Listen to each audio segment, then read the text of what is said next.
So our today's topic will be about accounts, because it's we see more and more that it comes an issue and we would like to address it. And we have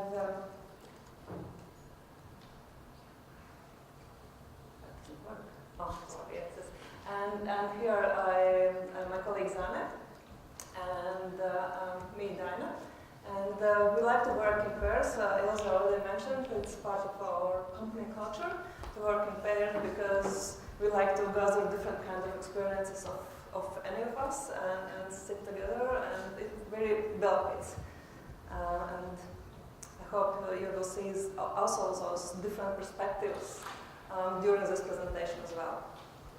So, in this case, talking about accounts, we will address elephant in the room. I think we are hiding it a bit. Now we will show it up and we'll talk about how to address it. And then about some points, how you can apply some planning on accounts, and then share some tools what could help you with that. So, yeah, this is elephant in the room. So, and we also had some year or 2 years ago very hard problem for ourselves. We had our testing or demo account where all of our demo or test reports were created. We shared it with community quite a lot. We shared with customers many examples. And at the end of the day, there was around 500 reports in one account. There were no folders there yet when it was done there. Maybe we ourselves implemented this folder options in. And about 500 calculated members without any grouping or so. And actually it started to be very hard to understand which ones are good reports, because there is very beautiful reports there. There are very beautiful formulas there, and also there are very bad reports there, because also and also many bad calculations there as well. And this account we shared with community so much, and actually we saw that some bad examples was later on asked by customers, oh, we find this nice example, but it doesn't work as expected or has been performance or anything. So. And we looked for some time on this account, and actually we couldn't do anything about that.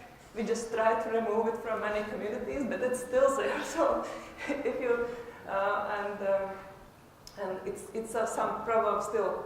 But yes, we made a new account during demo. I showed you a lightning talk yesterday about a little bit about that, and this demo account we try to keep it very structured, that we try to step, if we find a better example of the formula, we are improving it. So it's it's updated every single day, and it's the best what we can do now to support the community. So the number of the count is 1,000. So if you stuck on any other, maybe it's not the best one. So yes, this could it also, we saw this elephant and we couldn't deal with that, and we needed to create another account even to manage it. So another big issue is performance, and maybe it's more common for our customers that and they reach out to us in two cases. One, they reach out with query timeout errors, and ask us for improving some reports. And because on cloud account we only have 60-second timeout, and we are not planning to extend it, because our idea is to better work on record performance, not to do something on extending timeouts. On server we had typical problems with customers, another ones. They try to extend those query timeouts. We have seen even 20 minutes of timeouts, and I assume it's allowing the users to go for coffee breaks. And they at some point reach to a different problem with memory problems. So it's better to address performance reports once they come out and not going very much for extending query timeouts, but looking on improvement reports or planning accounts. So, yeah, Daina thought about performance, but is one of the ways how you can spot an elephant in the room. But I prepare another one. It's user perspective and usability. It actually addresses the same problem. About 5-10 years ago, user experience became a new trend, and system analysts rushed to convert them to the UX experts, and testers stopped to write automated tests and started to do usability tests. Whatever happened, but that trend reminded IT industries that we are building software for people to make their lives easier, and that we should keep them in mind when we design something.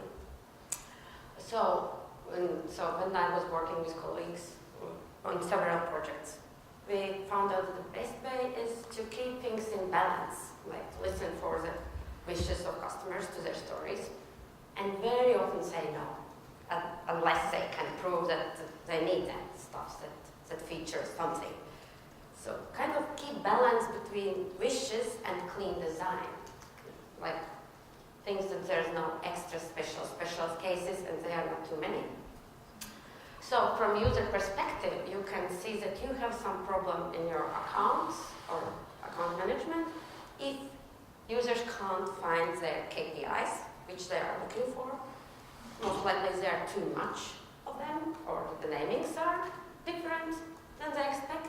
And the other one, that the same users, different users interpret the same KPIs differently. We all have our background, how we think of some processes. For example, what is done for developer and what is done for manager. Probably for developers, the done means that something is packed nicely in a version and delivered to the customer. For customer, done is when the feature is up and running on production, and for management, it is most likely when they have received some money for the feature.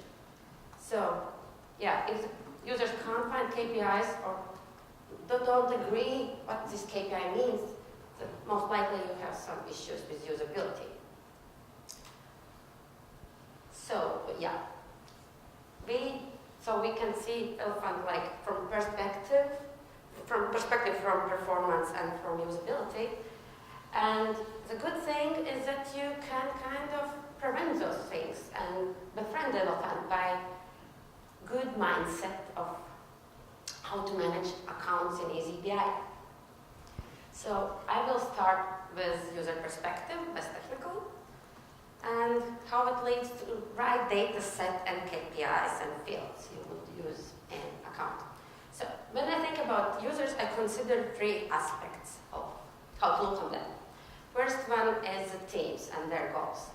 I think it's a new trend again, the teams, in the last decade. But that's true. Each business has more than one business process, and different teams are responsible for different parts of this process. And most likely they will have their own set of goals and their own set of KPIs they would like to follow. For example, again, development team or Scrum team may look on story points they have committed to complete in a sprint and what are their focus factors and velocity. On the other hand, customer support most likely is interested to deliver right answers on the right time and fulfill their service level agreements. And yesterday I heard an example about HR teams. They are using some workflow and measuring how many candidates they have for some period of time and how many have went through this process. So different teams have different KPIs, and therefore those KPIs should be named as they could recognize them. So the next one is company culture. On the one end of the spectrum, there are companies with very hierarchical and strict and limited access to functions and data, what they can do and can't do. And on the other end there's very open companies. Everyone can access every data, every feature as they want and feel it suitable. It might seem that those who have more structured and limited, with more limitations in their culture, will tend to create more accounts and kind of keep the structure also in those accounts. But it's not necessarily mean that those accounts are organized based on what the users need to, what kind of data they need to retrieve. It could be a bit different perspective. And for open cultures, of course, there is overwhelming a lot of KPIs and data because everything is allowed and we share everything with everyone and there's too much and it's hard to keep the focus on the right thing. So when I think of this company culture, I would recommend use company culture not for designing your accounts, but for designing how you share your reports. Interesting fact is that only 20% of eazyBI reports are viewed through eazyBI. In normal case, users don't go to eazyBI. They access their reports through Jira dashboards, Confluence pages, web pages, wallboards, or something like that. So use culture to share information, not to organize your KPIs or accounts. And the third one is management view. It's kind of one special user group, but I like to take them as a separate because they look on the things a bit differently. Their task is to see a big picture of several business processes, not only one. And they will look on the health of business process, not deep diving in the details. So the nature of data is a bit different. And also the data usually will have some predictions and forecasts based on historical data. So think of managers as a separate group because they have a bit separate function and task and view on things. So in conclusion, how to think of users. Use teams to organize your accounts and to get the right KPIs, only needed KPIs in those accounts. Use your company culture to share, to choose a way how to share your reports, and create something that's separate for management. They are a bit different. Yeah. Yes, I think Daina mentioned a great point, that KPIs or what our different groups are looking for could be one of the keys. You could start planning your accounts. If you can't define a set of KPIs that speaks to some team, some group, some users, set of users who you would like to share it, you can choose this set of KPIs as a starting point to planning what issues are behind them and use this definition of those issues for data input. So you don't actually need more than that. Maybe you would like to go back some period in time for 1 year or sometimes some months back only, just to keep it so that you can compare it maybe to some previous periods but the set of KPIs for actual records could define what scope of issues could be imported as an account. And you can also think about typically KPIs also would mean that you would like to have some ambiguous calculations there. And there could be light and heavy calculations. The previous talk from Yanis about sets, most probably sets will lead to more heavily calculations, especially if you're going through large dimensions such as issues or days or some other dimensions that could be zero with many numbers. And the tuples, I think Lama will cover it later, treated more like light calculations because it addresses particular cell in the table, so it's very could be used in many accounts practically. And if you have those heavy calculations and you have some accounts where you would like to have it faster, you can actually try to and use those JavaScript custom fields for defining the same principles applying during the import, and use them for importing those KPIs directly into eazyBI, and use without index calculations in eazyBI during the import query timeout, but it will go for during the import times. However, you should be aware that it could import imports. So I would suggest that if you have accounts with more frequent imports, then limit those JavaScript calculations there, and if it's daily imports, it's better. You can use JavaScript calculations there more. So the next, I already mentioned, I think it's several times, that amount of issues that typically creates the impact quite a lot on account. And issues tend to grow because you create them every single day. Every single day you are creating a new issue. So it's just a matter of time when you reach some limit of issues per account that would be far too much for it to run smoothly. And another thing about issues is that in many cases what we have seen that during implementation goes, you start with one project with one business case, and then it expands to another business cases for different business areas, for different teams, for different reasons why you're doing this. And it also expands amount of issues in a different way.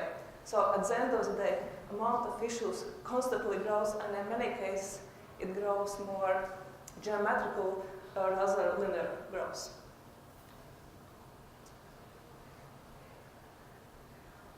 And the next thing that also impacts accounts are amount of imported data.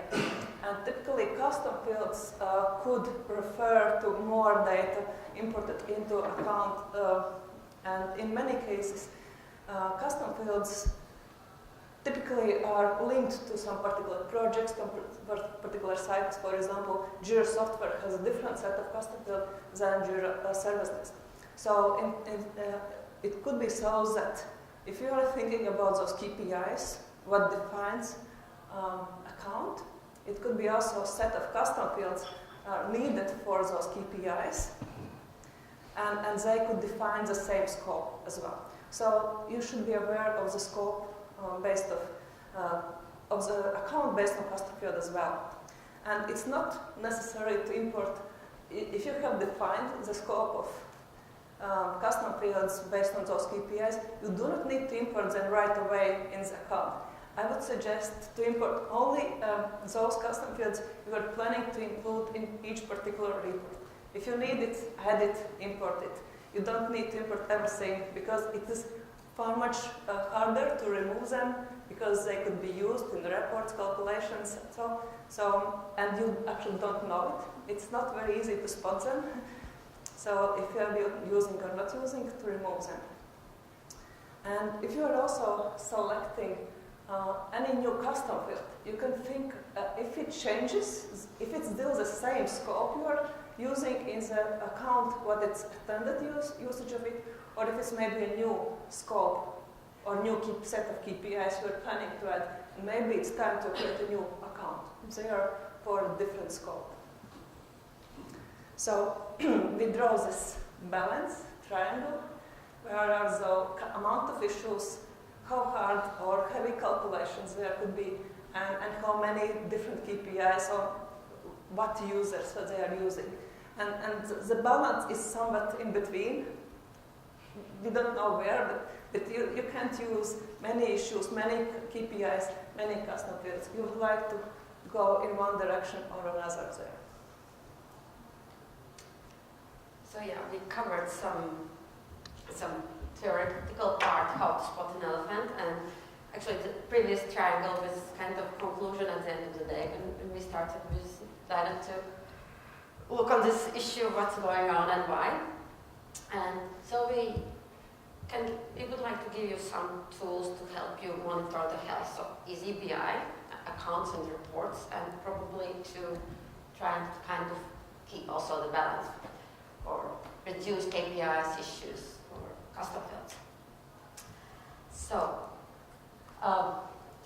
one way how to focus on relevant data is to get less data in your account.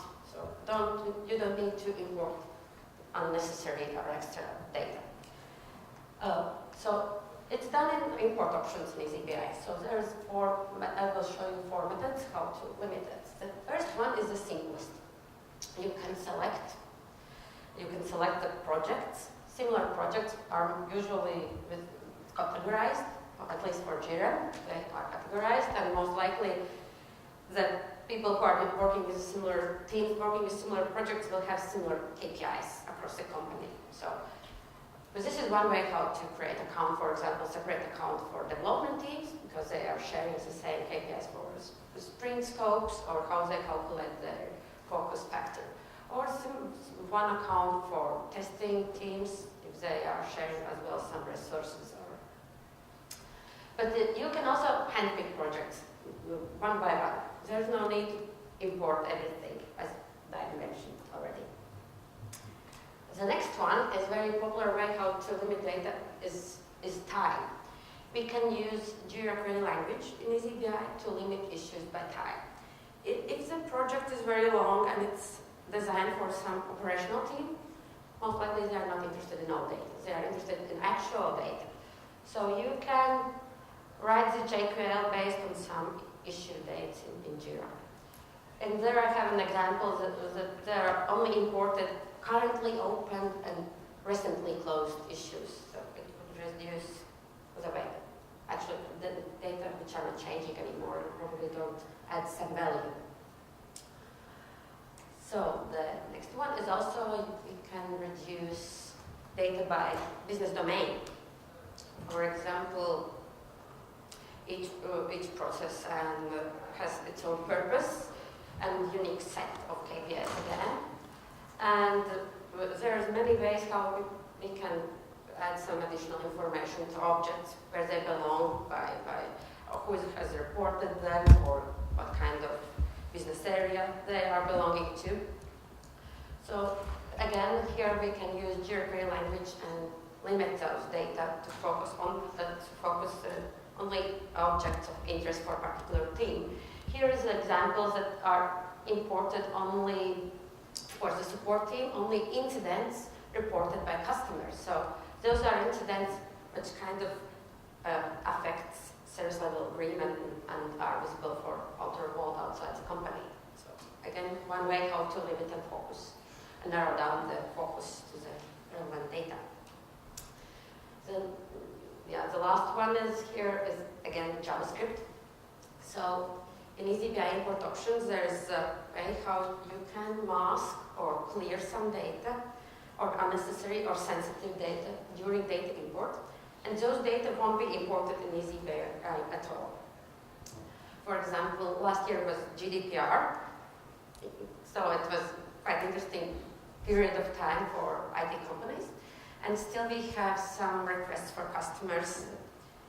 They are not allowed to see the logged hours of employees, and they have to kind of scratch them out from the data.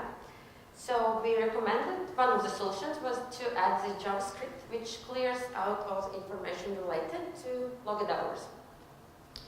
And it works, and the data cube also is a bit smaller, because we don't have those KPIs related to hours. But I would love to draw your attention that there are 2 places of JavaScript where you can put them in eazyBI. Daina was mentioning one regarding custom fields, and it's put in advanced settings, and that creates new data, new dimensions, new members, or new measures. What I'm talking about is JavaScript put in the import options. And use it with care, because it modifies data or deletes them, or so yeah, use it with care. If you are not sure if you should put something there, you can write to us and ask. Yeah.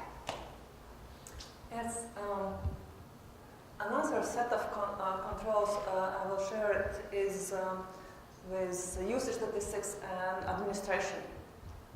So we added with versions 7.4.7 an option to use additional administration by eazyBI administrators. Ramos covered it yesterday a bit.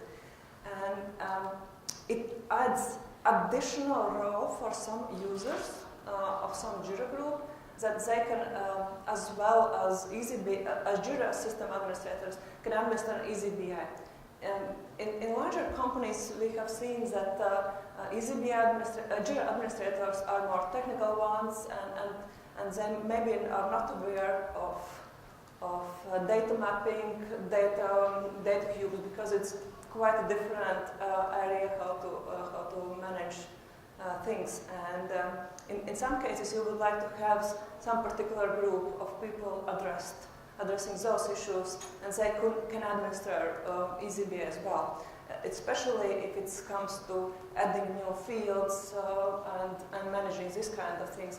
Because custom fields, as I mentioned, JavaScript custom fields are defined in advanced settings, and they are common for every account. And maybe there could be some person that understands what is the data imported in several accounts, why they are there, maybe see patterns and differences and find similar things and define KPIs common and so on. Therefore, we have this role of eazyBI administrator who can access advanced settings, troubleshooting if necessary, and manage any account.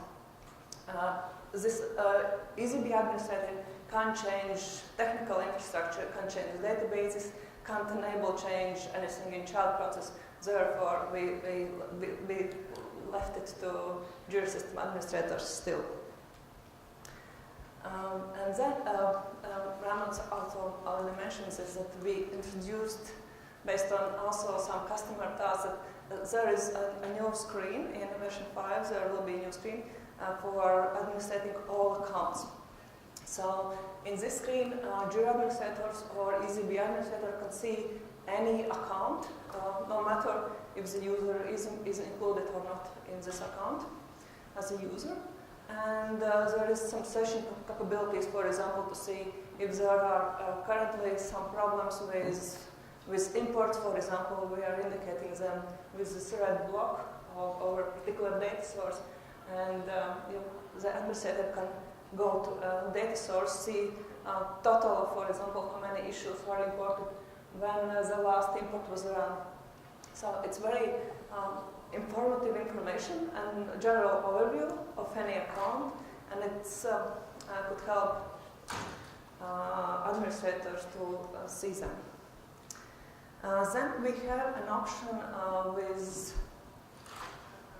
I don't recall which version, we added user statistics, and we started with report information, aggregating the report information about who is running reports and which reports are running there, and then we added also import information, and we changed in the latest version how you can enable it. And then I will cover some reports I found very useful, and I have shared it with some of them with our customers. This is a report where I added for general usage. It also can show all the accounts, and I also added for this example time filter by the months, but you can add it differently, and it puts together two informations: how many reports are executed per account, and how many are active users there, and also information about imports. Because typically when you are setting imports and they are running on background and taking time on Jira server, and maybe you are not using some of those accounts anymore. or only 1 or 2 users are using, and you can also manage this and see if there are some accounts that are imports are running, but nobody is using them. So they could be a part on, for example, for deletion or asking for users, do you need it or not? How do you calculate active users? For example, if people are using it in Confluence, will you see that in the statistics? If they're authenticated, so Yeah.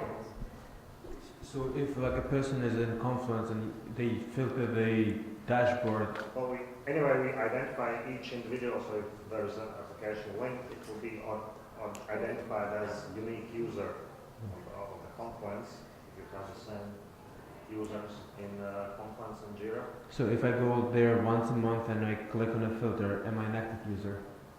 Yeah, so if you execute it for that day or for that, so this is unique, distinct count of different users which have accessed this report in a selected time period.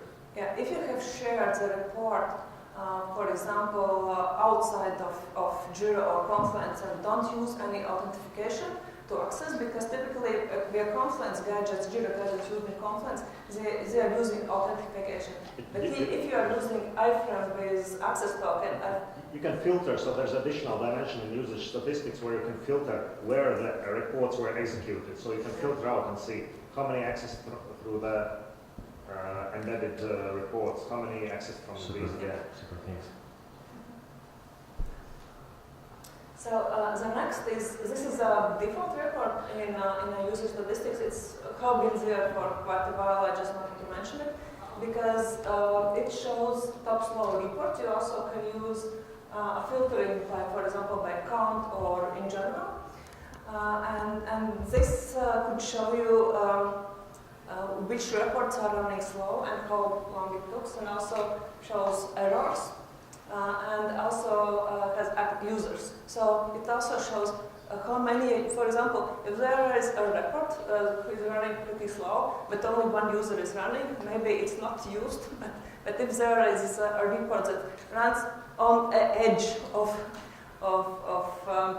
query timeout and has quite a lot of errors and many users, it's most probably should be revised and checked. If it's a good one, the report definition, if it's correctly set, or if there is some room for improvements, or if there are sets of similar reports of one account, maybe you would like to revise the account itself and change how you define it, the account itself. So it could show you those difference.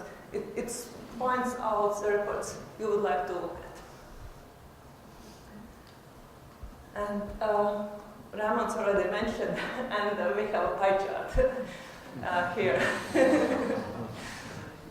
we try to do it like that you can slice by coloring, that you can pick one particular color and compare to another. So we try to scale up a bit and understand this.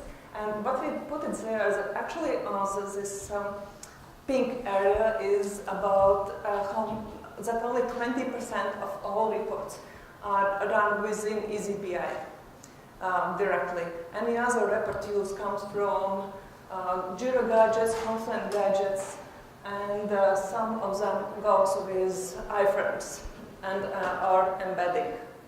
So, and it's also, it could mean several things. That one is that if you are starting to removing or deleting some reports, you would like to know if it's used, for example, for some Jira gadget or iframe. So that might be problems because users will open up the page, Jira page or some web page and see errors there, and maybe they will ask you about that.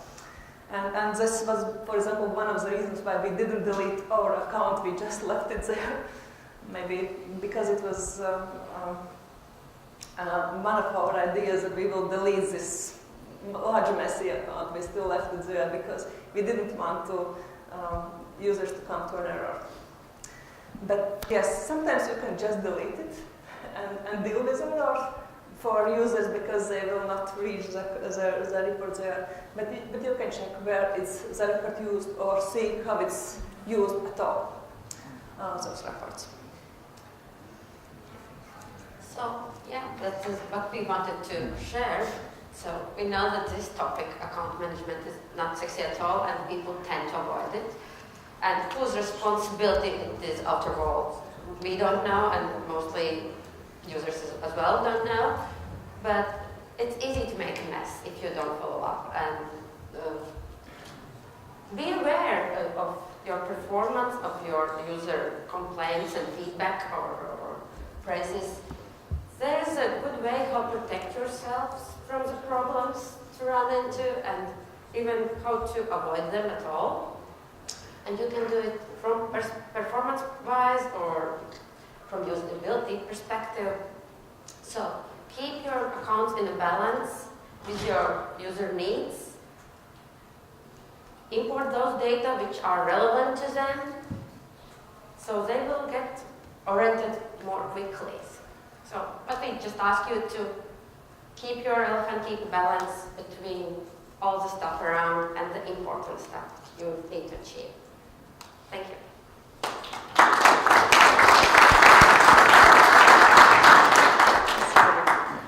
Any questions in the audience?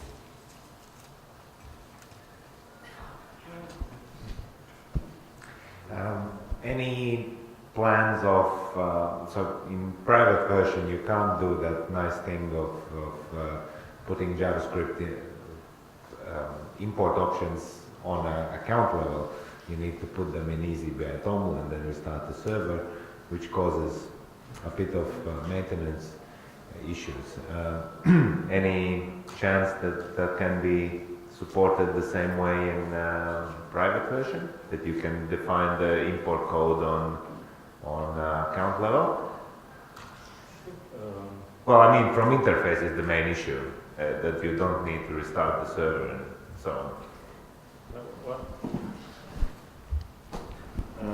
So one idea about these advanced settings, and which probably would affect the Jira users as well, that what we have found out that currently quite many these custom calculated JavaScript fields, quite often they are one account specific, and now you need to put it in the common settings for the whole instance. And one idea would be to add it also for Jira import options, and probably then for other data import options. That for each, for example, for each Jira import, there could be an individual section of advanced settings where you could define and in the user interface, and then the source data importers could define them. As quite often that's the case. That's how it is working. And if you really need some very common thing, that you define them in advanced settings. But otherwise, in private eazyBI, so probably when we are currently changing also in Jira, that we, instead of storing these advanced settings using Jira plugin settings, we'll move that to eazyBI database, and then that's probably could be then stored in the private eazyBI version as well, that to move the storage to the database instead of file, and then in the eazyBI TOML file you would store just general type of settings, but then all these custom field settings could be moved to the database, and then provide UI for that as well. So okay, that will be upcoming.